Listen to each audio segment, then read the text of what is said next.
Vous datez de ouf, ça fait longtemps qu'on s'est pas vu. Bienvenue à Boulogne.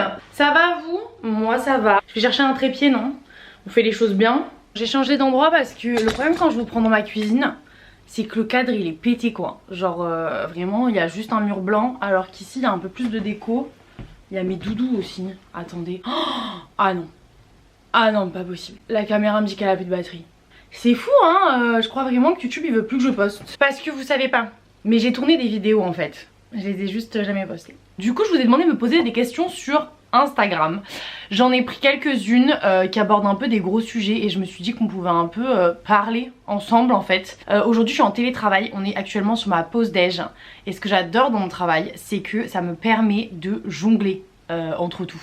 Par contre ça va me saouler là, la batterie. Ok, je vous charge et on revient. Promis, c'est pas une feinte. Je reviens. Je suis de retour. Je vous avais dit que je partirais pas. J'ai même eu le temps de me lisser la frange rideau. Si ça, en plus, franchement, il serait temps que je la coupe. Je vous ai dit, j'ai pas choisi beaucoup de questions, mais c'est des questions qui, je pense, vont répondre à peu près à tout quoi. La première question que vous m'avez posée, c'est retour après un an de la fin de tes études et la première année de job. En vrai, ça fait pas encore un an. Mais dans 2 mois ça va faire 1 an que j'ai trouvé mon premier CDI. Déjà je suis très contente. Depuis ma licence en fait j'avais envie de bosser. Parce que j'avais l'impression d'avoir beaucoup appris en DUT, d'avoir fait un peu le tour. Et même si mes expériences après en stage ont été très bénéfiques, et même encore le fait que je parte en Finlande et tout, dans mes cours en fait je savais que je continuais à apprendre des choses qui foncièrement n'allaient pas me servir. Et ça m'embêtait un peu. Je suis très contente d'être dans le monde du travail parce que en vrai je me régale. J'ai réussi à trouver un taf qui vraiment me correspond. Et surtout qui me donne envie d'aller au travail, genre vraiment je subis pas en allant au travail et je trouve ça ouf que déjà pour mon premier taf je sois aussi épanouie, aussi contente et que ça ait déjà coché autant de critères. Par contre je m'attendais pas à changer aussi vite de travail, je pensais que je ferais au moins 1 an dans ma première boîte. Bon il se trouve que par la force des choses et des expériences non. En fait j'ai que hâte de voir la suite, j'ai un peu l'impression d'être une gosse, d'avoir plein d'opportunités qui pourraient s'ouvrir à moi, enfin moi je vois vraiment les offres d'emploi comme une gamine. Je suis en mode mais waouh je pourrais travailler pour cette boîte, mais waouh un jour je pourrais bosser pour cette boîte et je me dis que c'est ouf. Et pour moi c'est plus exaltant, excitant la suite de ma carrière que chiant. Genre vraiment je suis trop contente parce qu'en plus j'ai plein d'idées de d'autres choses que je veux faire après et j'ai juste hâte en fait. Du coup un bilan très positif. J'aimerais savoir vous aussi si jamais vous avez passé votre première année, puisque j'ai vu avec mes potes autour de moi que ça a pas toujours été simple. J'ai plein de potes qui ont changé de taf en vrai dans leur première année, j'ai pas du tout été la seule, qui ont quitté leur entreprise et ils ont bien fait parce qu'on est tous plus heureux maintenant. Genre je sais pas si vous m'aviez suivi un peu les années précédentes, mais j'avais pas trop de stabilité parce que je bougeais beaucoup avec mes échanges et tout et c'était hyper enrichissant, mais ça me manquait. Et là j'ai mon chez moi, ça veut pas dire que je vais rester toute ma vie dans cet appartement puisqu'il y a quand même 5 étages sans ascenseur. Je m'y sens bien et je m'y sens chez moi pour de vrai. Donc je suis trop contente. Le monde du travail je kiffe en vrai, surtout je kiffe parce que j'ai trouvé un travail qui me permet d'avoir une vie qui me plaît. Et on va arriver à la deuxième question qui est quel est ton équilibre vie pro, vie perso? Alors écoute, je suis nulle là-dedans. Enfin je suis pas nulle, mais disons que j'ai une grande marge d'amélioration. Ça fait 1 an déjà que j'ai réalisé que c'était pas possible d'atteindre mes objectifs perso, d'avoir du temps pour m'épanouir dans ma vie perso et dans ma vie pro. Et j'ai beaucoup appris à dire non. Va falloir que je dise encore plus non cette année, mais j'apprends au quotidien parce qu'en vrai c'est pas facile, parce qu'en fait je me rends compte que moi ma présence sur les réseaux sociaux j'ai envie de m'y donner à fond. Genre c'est bizarre parce que pendant mes études sup j'avais sûrement plus le temps que maintenant de m'y consacrer et j'ai consacré beaucoup de temps, on va pas se mentir. Maintenant je me dis mais en fait ça y est Gwen, enfin genre qu'est-ce qui t'arrête? C'est bon, t'es diplômée, t'as fait ton parcours,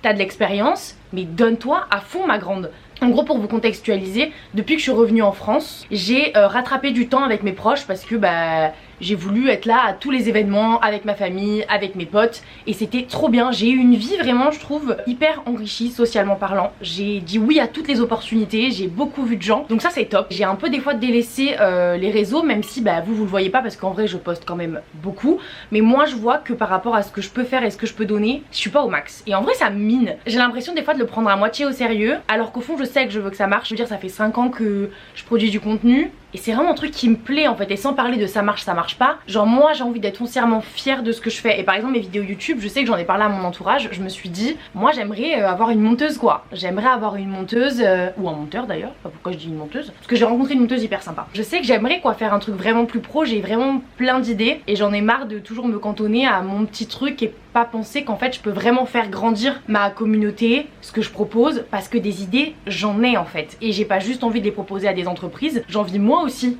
de me les proposer à moi et de croire que ça peut marcher. J'avais envie de me remettre à fond dans le sport parce que je sais que le sport ça m'aide à gérer ma vie pro et perso, parce que souvent quand j'ai trop de stress, parce que des fois quand je vois les choses que j'ai à faire pour la journée, entre mon travail lambda et mon travail sur les réseaux, genre la veille je peux avoir vraiment du mal à m'endormir, genre je peux mettre 3-4 heures à m'endormir parce que je suis en mode je vais jamais y arriver, je vais jamais y arriver. Du coup pour moi il s'agit de prioriser maintenant et de dire qu'est-ce qui est le plus bénéfique pour moi. Clairement j'apprends à être égoïste, je l'ai pas été beaucoup avant dans ma vie je pense. Là vraiment c'est une nouvelle version de moi qui dit 1, je suis la priorité, le reste vous vous débrouillez. J'étais toujours en train d'essayer de tordre mon planning pour tout faire rentrer dedans. Sauf qu'en fait c'est pas possible. Et les gens ils sont capables d'entendre que là t'es pas dispo, que là c'est pas possible. En vrai ils préféreront ça plutôt que t'arrives crevé ou en te plaignant de la semaine de ouf que t'as vue. Ensuite, next question. Quels sont tes critères pour choisir ton travail? Bonne journée. Bonne journée Emma. Emma je me souviens on s'était rencontrés dans un meet-up que j'ai fait à Paris l'année dernière. J'espère que tu vas bien. Pour moi il y a beaucoup de choses. Évidemment faut que les missions me plaisent, ça c'est mon premier critère. La deuxième chose c'est l'entreprise, parce que quand même ça m'importe. Moi en général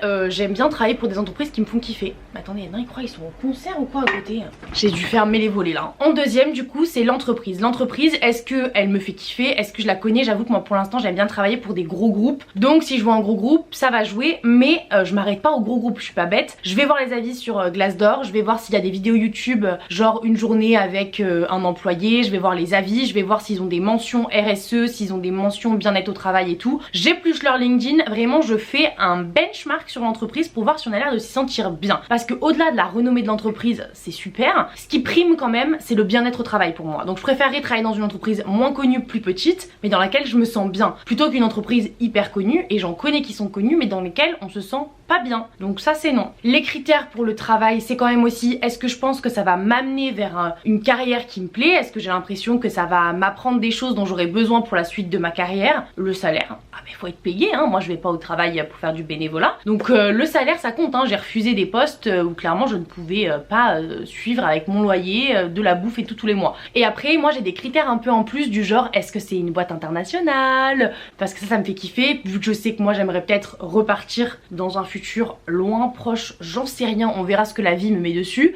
Pour moi aussi les critères c'est le feeling que j'ai avec le recruteur et le manager qui comptent énormément et qui en disent long sur la boîte, c'est le quotidien que je vais y avoir au final. Dernière question, je vous ai dit j'en ai pas choisi beaucoup mais il y avait de quoi débattre. Ça fait entretien de recrutement, mais tu te vois où dans 10 ans? Écoute c'est une très bonne question. Je me vois un peu avec deux chemins différents mais qui finalement je pense m'amèneront à la même finalité. J'avais toujours dit que ce serait non, mais maintenant je me verrais bien être créatrice de contenu à plein temps. Pas maintenant parce que je suis contente dans mon travail et que j'ai pas du tout envie de le quitter et que j'ai l'impression que ça me donne quand même une stabilité dans ma vie, un rythme, mais si demain j'ai l'opportunité de ne faire que ça et pour faire des beaux projets, parce que je vous dis j'ai plein d'idées genre d'émissions, de podcasts et tout, mais en fait je fonce parce que je pourrais pleinement exprimer ma créativité. Du coup, si jamais je pouvais faire ça, ça me ferait vraiment kiffer parce que j'ai l'impression que je pourrais prendre mes projets à un next level, parce qu'en vrai, sur YouTube, j'ai conscience, et même sur les réseaux en général, que je vous ai jamais proposé vraiment un concept waouh dans lequel j'ai investi de l'argent et énormément de temps, dans lequel j'ai ramené des gens et tout. Et j'aimerais en vrai pouvoir faire ça. Deuxième chose, je me vois très épanouie dans le monde du travail et être une vraie corporate girl et continuer sur les réseaux. C'est-à-dire que je me vois toujours bosser dans des grandes boîtes qui me font triper. J'aimerais bien revenir un peu à la pub télé, pourquoi pas toucher à la radio. J'aimerais bien aussi faire agent immobilier de luxe. Ça c'est peut-être parce que j'ai trop regardé l'agence sur Netflix. Mais je sens qu'en moi, il y a une immobilier girl. Je pense que c'est un terme que je viens d'inventer. Ne m'en voulez pas. Il y a un mec sur mon toit là qui me regarde. C'est gênant. Je pense en vrai que ces deux voies-là sont pas incompatibles. Vous devinerez jamais ce qui s'est passé. Ma caméra s'est éteinte, j'avais plus de batterie. Voilà, j'espère que ça a répondu à quelques-unes de vos questions. On espère que je reviendrai quand même un peu plus régulièrement. Je pense maintenant qu'on est d'accord pour se dire que je vais pas faire des vidéos toutes les semaines comme avant, parce que clairement, j'ai pas le temps en termes de travail. Écoutez, ça m'a fait trop plaisir de papoter un peu avec vous. J'espère que vous ça va bien. N'hésitez pas à venir me le dire en commentaire de cette vidéo ou bien en DM sur Instagram. Ça me fait toujours plaisir quand on papote. Et nous on se dit à bientôt avec une nouvelle vidéo. Bye!